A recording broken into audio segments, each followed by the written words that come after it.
Hi, my name's Angela Casey, and welcome to Edinburgh Outdoors, the podcast that explores Edinburgh's green spaces and the people in them. And in today's episode, I'm visiting St Cuthbert's Churchyard, which is at the west end of Princes Street Gardens.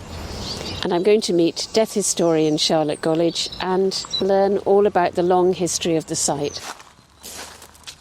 We met before at Midhope Castle. Yes, we did. When we were talking there. So welcome back to Edinburgh Outdoors. A little bit warmer. First thing I want to ask you before we go around the Kirkyard, and I can already see it's fascinating, what's a death historian? So basically I did my master's degree in funeral practices from the 19th century.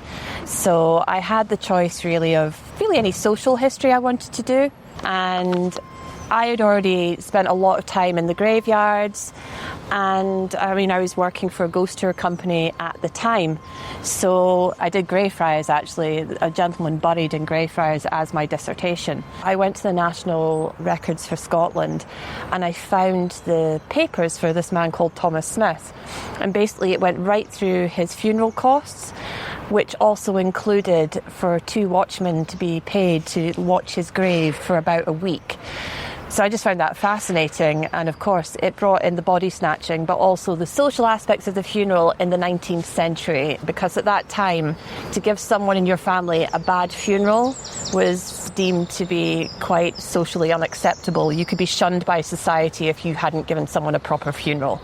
So his funeral costs thousands in a time when, Charles Dickens was already trying to push a movement of why were we spending so much money on the dead when there was so many of the living needed the care of society. It's not something I knew at all. To be honest, not many people do. And we've got a very happy Robin. It's lovely. It's really nice. This is what I like, is discovering these places. This is a large piece of green space next to a very large piece of green space, which is the park, but it's a green space, and we've got cars and everything going right behind us, but here we've got the birds singing, and it feels very peaceful. And it's a shame, because even from here you can see people just are using it as a cut-through. They're just going from King's Stables down into the park without spending any time. And where we're standing right now, we've got the monkey puzzle tree here. We've got all these gravestones with all the symbology on them. It's a fascinating part of the city centre that a lot of people just disregard. Yeah. But what people forget was this was Edinburgh's very first religious site. It's really old, isn't it? It is. So this has been a religious site since about 670 AD, when St Cuthbert came here and established the very first church, for want of a better word. The church building that we can see here today is much later, but when they pulled down the church in the 1700s, they actually found there were 5 distinct foundations underneath from various periods of time. So the age of this area here is it's so ancient in the city, but a lot of people don't actually realise that. So you did your dissertation. What do you do now? So now I do write books on graveyards and death in general. I've been doing my last 4 books, which have all been different graveyard areas. My very first book was on Greyfriars. I then went on to the graveyards and cemeteries of Edinburgh. Then I went on to the graveyards and cemeteries of Fife. And then my last book that came out late last year was the graveyards and cemeteries of Perthshire. So I'm going to have a break from the graveyards and go on to murder. Oh, is that a break? But we're actually in the best graveyard to be in to discuss the new book. Not that it's anywhere near being completed, but thanks to a gentleman who's actually buried here is why we have the modern fascination with murder and true crime. He was the man that made it acceptable. He was the man that said, as long as you're not committing murder and as long as it doesn't happen to someone you know, it's human nature to be so fascinated. So all these true crime shows, all of our, your novels, your crime novels, everything is all thanks to this one man who basically started reporting on the more nitty-gritty parts of the crime as opposed to the court case, which everything did the court case, and it was all the moral standards of the time. And he realised that people were actually fascinated in the psyche of the murderer, who the victims were, And once he basically said it's okay to be interested in murder, that's when everything kind of just blew up, and you had, plays about murder. You had Arthur Conan Doyle starts writing Sherlock Holmes. Coming further down the line, you've got Agatha Christie, who was in fact married to her second husband in St Cuthbert's here. Ooh. So her much younger husband, she did a little bit of a ruse. She said she was getting married somewhere else, and they came to Edinburgh separately. They got married in St Cuthbert's, and then they left Edinburgh separately. Oh, wow. That's very cloak and dagger. So, yeah, if you go in, if you ever ask to see in the church, it's actually off to the left-hand side is actually known as her little chapel there. So that's the side she got married in. These look very strange people. I can't even read that's in Latin. Yeah. So there's various symbology on this, as you can see, because you can see we've got the hourglass here, we've got the torches turned upside down, which is showing that life has been extinguished. You've got the skulls around here as well. You have the urn. If we come around the other side, you've actually got one of the angels of the resurrection. Their trumpet has gone now, and they're blowing their trumpets, which is showing the triumph over death. So the skeleton here is the King of Terrors, and they're basically showing their triumph over death, that the just will rise from the ground on the day of judgment. So the Presbyterians at the time, they did believe that their soul would naturally go up to heaven because your soul was innocent of your free will. So when you died, your soul went straight up to heaven, and your body lay under the ground waiting for the day of judgment. And if it was deemed that you were worthy and moral enough and you'd lived this morally good life, your body would rise up out of the ground and join your soul in heaven, and you'd be forevermore happy. So it was a good way of making people realise that there was something to look forward to after this very harsh and difficult life down here, that you had something to look forward to further up. But even as you look around like this gravestone, you can see there's more symbols. You've got like the sexton's tools of the turf cutter and the spade. It just really depends on what the people are trying to say. Yeah. It's really interesting because you would never now create a gravestone with a skull and crossbones on it, would you? And yet, these really old ones, it was quite normal to have the skull. It was, but that's because you're reminding these people that death is coming. Your memento mori, remember death. Yeah. And it's basically to make sure that if you do anything frivolous or fun or a little bit naughty, just remember you're going to die, and then you'll be judged by God, and your body might not make its way up to heaven if you've been bad. So cheery stuff. Very cheery stuff. Yeah. And then, as you can see, you had stonemasons were not necessarily literate. You see the memento mori there, the N is on backwards. Yes. And it's amazing when you go around, because you'll often see these mistakes that somebody who can read has come back later on and has pointed out. So a little tiny, like an S will be squeezed in, like Edinburgh here.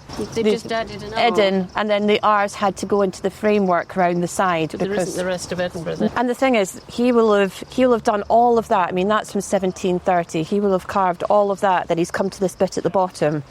They're not going to pay for this to all be redone again. I can see why you're fascinated by them. So should we go and find, who was it you said who wrote about the crime? So it's Thomas de Quincey. We'll just head round the corner here to him. So here's Thomas de Quincey. And was he a writer?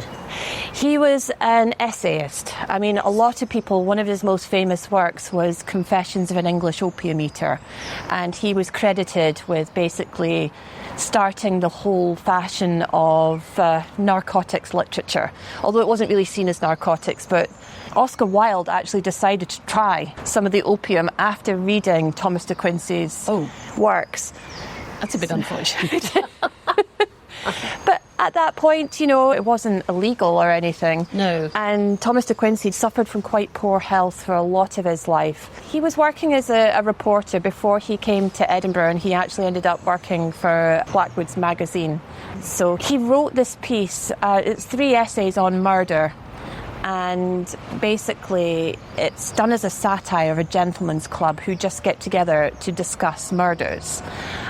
And that's where he was trying to say, it is human nature to be interested in murder. Just don't do it. This is interesting because he died in Edinburgh in 1859, and then it says, and of Margaret, his wife, but she died in 1837. So he died in quite a bit of poverty. Right. So it is more than likely he couldn't afford a gravestone when his wife died, and this is more than likely some of his friends or perhaps there's a group of people got together to do it, and then his wife will have been sort of remembered. Because as you can see, he's kind of been plonked here in front of another grave. And again, I love the stone that's just next to here. Is this gentleman here, Rufus Woodward. What I love is when you read it, his friends here who cheered his last hours and committed his remains to this grave knew and recognised him as the amiable American stranger. Ah, he graduated from Yale. Yeah, that almost doesn't look like it fits in the background, does it? That's been put here in the 1800s, but it's just lovely. You know, he graduated Yale. He visited Europe to pursue his studies and restored his health in 1823. And then he died in 1823. I don't think his health was that restored, was it? No, but you know what? There's this little snapshot, and instantly we've created this Rufus Woodward in our mind. Well, it's quite interesting looking at these things, because I think now we have a sort of reverence for graveyards, and you would never think of putting another gravestone on a different grave or something like that. But here, you can tell that there was a practicality, maybe, was there, because it was close to the city. Well, you didn't have any of the garden cemeteries at that point. There was only parish burial grounds, so you had to just keep burying people on top of people. Yeah. It wasn't till, we go forward another couple of decades before we have the cemeteries being opened up outside the city centre. So there wasn't really any choice to be buried anywhere else other than in these parish burial grounds. So they had to just sort of fit them in somewhere. Well, it has been known that the sextons, especially in Greyfriars, the ground was so saturated with bodies there that when the sexton would dig a grave, go in, you would find the coffin and the other person there. They would actually break away the coffin, take that away for firewood, and actually crush the other person down so you could get the other person in. And as we're standing here, you can see St John's Church, and that's actually where Sir Walter Scott's mother is buried. His father and all his siblings are actually buried in Greyfriars, and it was during the funeral of one of his siblings that he actually wrote to another sibling saying, the grave is too corrupted, there's too many people in there, we can't use this grave anymore. So of course he had her buried with the Rutherfords, which was her family. But I think it's a shame that all her children and her husband are in Greyfriars. She's here with some of her family, but then Sir Walter Scott was buried down in the Borders. It also shows Sir Walter Scott's way of thinking at the time, because his father had been an elder of the Presbyterian Church at Greyfriars, and of course St John's is an Episcopalian church, so it showed how Sir Walter Scott's religious beliefs changed over time as well. Yeah, well, that is interesting. So we're going to wander over to the other side, because it's quite noisy here. We're by Lothian Road, but I noticed those archways all under the road. And I think I saw in your book that they had to widen Lothian Road at one point, so they built out over the... They did. So in the early 20th century, what they did, because they'd had to remove bodies from here before for the train line to be put in, they decided that they weren't going to remove any more bodies because it was quite a controversial thing to do. Mm-hmm. Once people had been buried, that they wanted to stay there, basically. You didn't want to be rested and then dug back up again. So what they did was they actually, as you said, pulled the road over the top of the graveyard and created these archways. So if you were to go underneath, you can actually see those graves. They're quite old graves, and it goes all the way up. I love this one as well, David Dixon, who was one of the ministers here. But what I love is just how detailed it is with the children, his wife. Shoes. Look, this is on the end of the church. So this is 1844 that this was erected. You're right, people spent a lot of money on death. They did. The whole point is they're big, so you still notice them. And then here we've got a cast iron one as well, which at the time they would have thought this was fantastic. It was very modern, so probably it might have been a foundry owner. This is a very interesting one. So you can see here where we still had the proper crypts underneath the church as well. Because obviously until the Reformation, if you were anybody of any note, you were buried inside the churches. And it's actually in St Cuthbert's that we have the Napier family, whose grave is the only one you'll see on the wall of St Giles on the outside. So when you walk around St Giles Cathedral, which at one time was a giant graveyard, you'll see, just as you get towards the Mercat Cross, that there is a mural monument on the wall, which is actually for the Napier family. And when they removed that graveyard, a lot of people went to Greyfriars, but the family had their relatives brought here to St Cuthbert's instead. So here you can see that the council are trying to let this rewild slightly. Yes. there is a big push to have a lot of these areas that don't have people walking through so much, being allowed to go back to nature a little bit.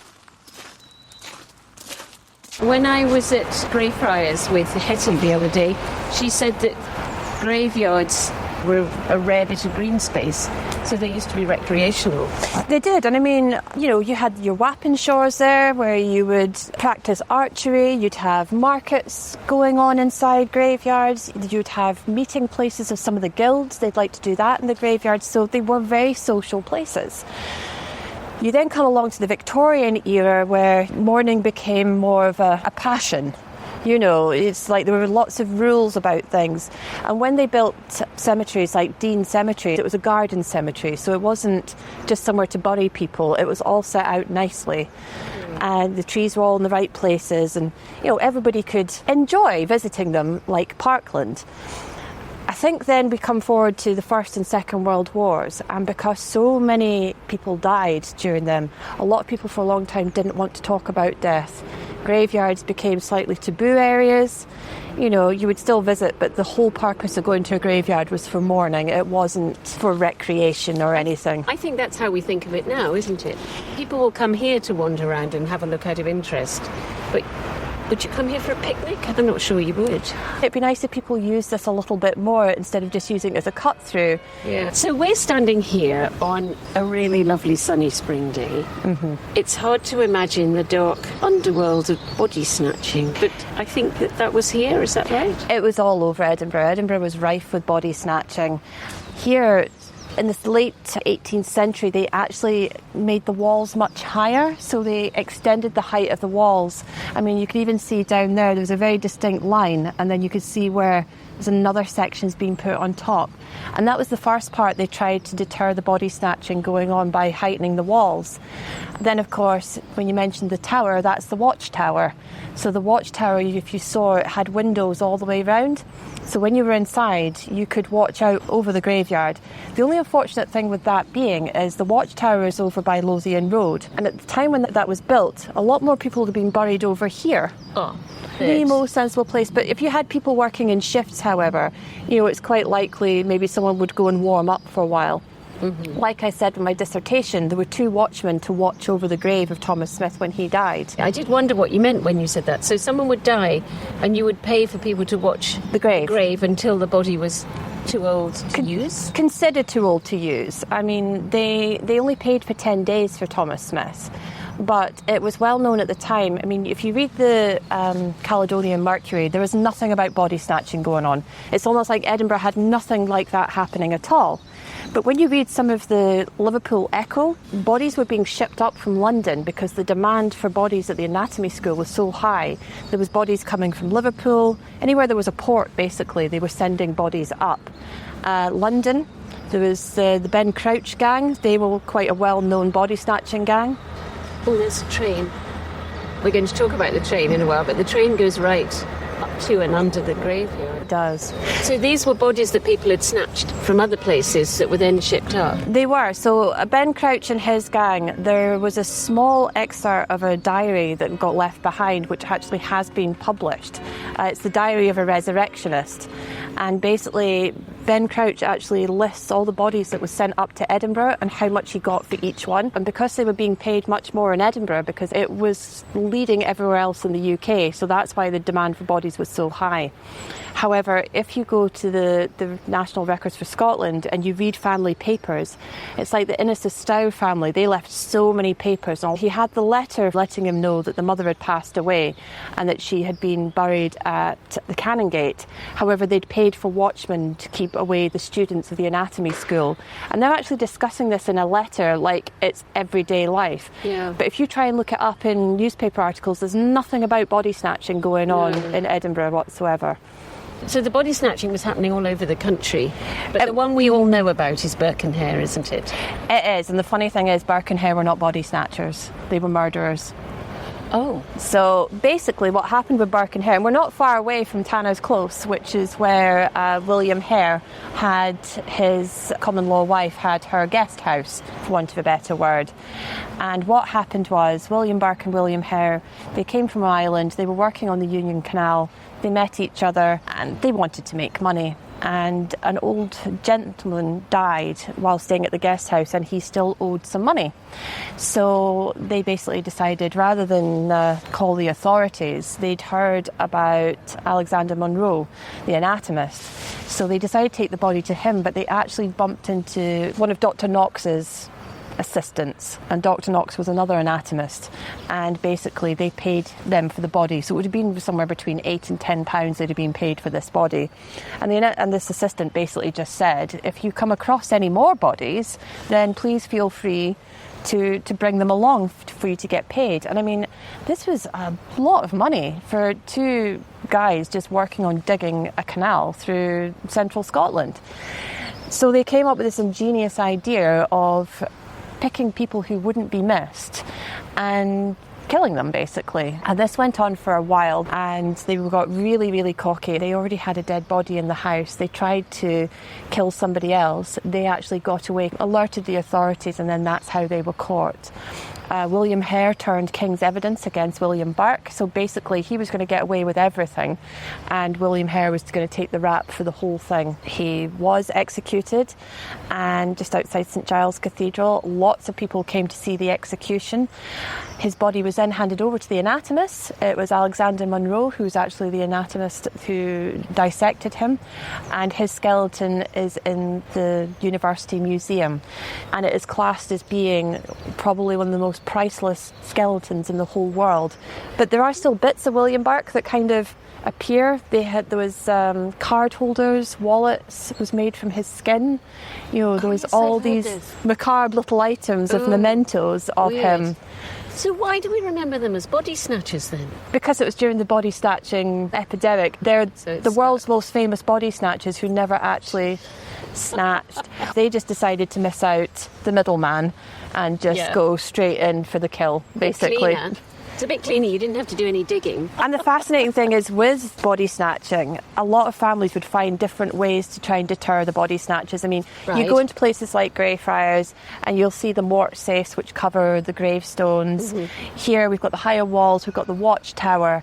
But, you know, your poorer families couldn't really afford these great things. I mean, so what they would often do is, when your loved one was buried underground, they would take large slabs, maybe even other gravestones, and they would place them over where the feet were and over where the head was, because you know, a resurrectionist did not want to dig up a whole grave. It wasn't like when you inter a coffin, you dig the grave. No, they would either go in for the head or the feet, and then they would put the rope around either under the shoulders or around the feet and yank the body out. At this point, it wasn't illegal to steal a body. It wasn't illegal? It wasn't illegal. It was morally wrong. But as long as you took the shroud off and put the shroud back in the grave, you hadn't actually stolen anything. You couldn't steal from the ground. That's what was seen. But after Burke and Hare, that's when they brought in the 1832 Anatomy Act, and the anatomy schools were given more legal ways of gaining bodies. So we're actually coming up to another grave. Yes. So here we have George Kemp. And George Kemp was the architect who designed the Scott Monument. Now, the great thing about George Kemp was he was the son of a shepherd. He was self-taught. He lived down in the Borders, and it is believed that he actually did meet Sir Walter Scott and had a few conversations with him. And I personally like to believe it's these conversations that inspired him to go off around Europe to study architecture. And when he came back and Sir Walter Scott had died, there was a competition run for the Scott Monument. Now, the first competition didn't really pick a winner, so he put in another entry. He didn't believe that he would be picked because he was an unknown. He was picked and he won the prize money for that. But he wasn't a rich man, so he actually became the foreman of the site as well. So he spent a lot of time on the building of the Scott Monument as well. Sadly, before it was completed, he went missing, and it's thought that he fell into the canal and drowned. So when the Scott Monument was finished, it was actually his son that laid the last stone, because that was usually the honour left for the architect, which nowadays, where we're standing, we can't see it because of all the trees in the way. No. But when George Kemp was buried here, his gravestone would have actually been able to see the Scott Monument from here. So it's all these things. There's a lot of people buried that, although you don't actually know who they are, you certainly know the legacies they left behind. We've been taking pictures of the castle, which is right above us, and it was used as an access point to attack the castle. Yeah, it was during the time of William and Mary. So William and Mary's troops were billeted down at the church here, and basically there were pot shots going backwards and forwards, that were being fired up at the castle were firing down on St Cuthbert's. Unfortunately that church doesn't exist anymore. It's a long way up. I mean, when they're attacking it, they weren't trying to get in. No, they're just basically, we can see people up there. Yeah. Just quick pot shot to see if you could hit someone. But it's much easier for them to fire down. So we've stopped occasionally because of the noise, but people will have heard the trains while we've been talking, because we're actually right beside the railway line that comes out of Waverley Station, and we're looking down onto the railway. Yes, so basically what happened in the mid-19th century, it was decided that the Edinburgh to Glasgow railway line was being brought in. So we no longer, needed the Union canals. Going. So we no longer had the Union canals, and they wanted the train line to go in instead, to go between Edinburgh and Glasgow. Now, looking down from Princes Street, a lot of the rich and well-to-do certainly would like to have stuff moved between Edinburgh and Glasgow, but they didn't want to see the dirty, noisy trains. So the best thing to do was to basically try and hide the train tracks. So that's why we have them all the way down here. But as you can see, when we stand here, we can see the graveyard on the other side, but they removed all the bodies, had them reinterred elsewhere, and when they put the turf back down again, this bit of land here became totally redundant. You couldn't bury anybody here because there's a great big tunnel underneath. You can see where the wall would have been. There's a whole section, but Edinburgh is known for that, because just think of Old Carlton Burial Ground. They took Waterloo Place right through the middle of Old Carlton Burial Ground as well. So we're now in the bit of the Kirkyard that I've not been into before, because I didn't even know it was here, if I'm honest. And we're right over further under the castle. I mean, I think this is one of the best shots of the castle in Edinburgh. Everybody will go for Princes Street Gardens and having the Ross Fountain, but just standing here in a graveyard, looking up at the castle, it's a beautiful day today. The sun's shining on the gravestones, the birds are tweeting. Yeah, it's lovely, isn't it? And if you just turn around behind you there, we have James Findlay, who was the very, very first chief master gunner for the 1 o'clock gun. The 1 o'clock gun went off when we were doing a podcast the other day, made us all jump. And for people who don't know, the 1 o'clock gun is set off from Edinburgh Castle, so we can all set our watches. Although it's sad, because you see that he was the first one of the 1 o'clock gunners, 1861 to 62, and he died on the 18th of July, 1862. But this gravestone here, you can see the stone was erected by his great-great-granddaughters. Yeah, so it's quite modern. This is a lovely bit. I mean, this is where the birds seem to be as well, which is really nice. There's a little house here. What's that? So that's King Stable's cottage, and that was originally built as a trade school for the local poorhouse. So basically, if you were going to be going into service or something, they would use that for you to learn your trades of going into service. And it's quite a fantastic building. It's on 2 levels. And then later on, the sexton moved into it. So the sexton was living in there as well. And who was the sexton? The sexton was the person who was in charge of looking after the graveyard, would have kept an eye on everything. If you think Greyfriars Bobby, James Brown, the man who looked after the graveyard, who kept chucking Bobby out, he was the sexton of Greyfriars. Right.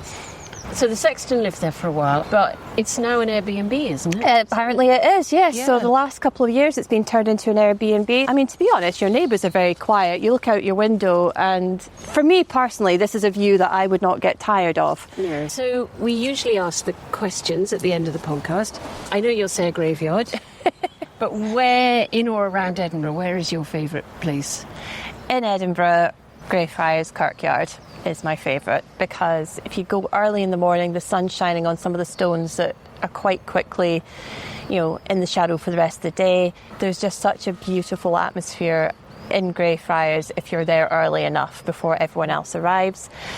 But at a push, I would then say if it wasn't going to be Greyfriars, then I would probably have to say Old Carlton Burial Ground. Oh yes. Which side? Because there are two bits to it. The bigger side. The bigger side. Although it is always fascinating to go over the other side where you see a lot of the shoemakers were buried there. But no, it's definitely the side where you have the Martyrs Monument and where David Hume is, and of course where the statue to Abraham Lincoln is as well. And it's right next to the old Carlton Jail, which you just have the governor's house for, which of course, if I'm going on to murders, I'm going to be doing quite a lot of work around there, which incidentally is another burial ground, because that's where people convicted of murder, Jesse King's buried in the grounds of St Andrew's House. Are you an outdoors person? Very much so. What does it mean for you? It's peace and tranquility, okay, when we've got the trains coming through. But you know what, even the train noises don't bother me that much. I just like being outside. I like being able to switch off. That's a big thing. And I quite like going kayaking in the Forth. So just in my kayak, me and the seals, right time of year, the puffins are around. It's a wonderful time to just be lost in your own thoughts and spend time with nature and not actually having to speak to anybody. No, it's nice. Is there a time it's ever really helped you? I would say when I was getting over the death of my parents, it was just after COVID, so I'd started working for the council and I spent a lot of time in Morningside Cemetery. I was working with bereaved families there and just doing the loop round that cemetery. It's not visually the most exciting. There's some very interesting people buried in there, but just being able to be there in this little green space, lost in your own thoughts while doing some good at the same time, was always something I really appreciated. And being able to help other bereaved people at the same time actually helped me process my grief. So that was, it was definitely a good time. Yeah. We talked about it earlier. We have this reverence for a graveyard, but actually when you're in one, this where we are now, it's really peaceful, beautiful. Well, I also had the other thing of, my mum's ashes are down in the Lake District. My dad's ashes are on Inchcolm Island, so I can't actually visit them very easily. And I think that's one of the problems with people being cremated and with ashes being spread nowadays, which seems to be a more preferred way of doing things. There isn't somewhere to really go to mourn. No. So I personally found being around a place of mourning kind of helped with my lack of somewhere to mourn. And I happen to love graveyards, and so... Yeah. Well, you know so much about it. There's so much more in them than I realised. And I think that's what's been very interesting about this, and we're definitely going to do some more. There's a lovely quote, and there's actually a book written by it. And the quote, well, it's not a quote, it's just basically a statement. Death is for the living, and everything we do around about these things, it's for the people left behind, not the ones that have moved on. If people want to find out more, they can read your book. I'll put a link to the book on the blurb for the podcast, and they can find you on Instagram as The Death Historian. Yes. So I'll put that on the blurb of the podcast so people can find you. Well, brilliant. Thank you very much. Who'd ever think we'd enjoy walking around a graveyard? But we have. And I think St Cuthbert's at the end of Princess Street Gardens worth coming to see more than just cut through. Pick up an ice cream or something from the gardens and come wander in the graveyard. That's what I say. We'll rent the Airbnb. And as always, thank you for listening to Edinburgh Outdoors. If you enjoyed the podcast, please rate and even write a review. And don't forget to tell others about it too. And if you know of a green space in or around Edinburgh that might like to be featured, please get in touch.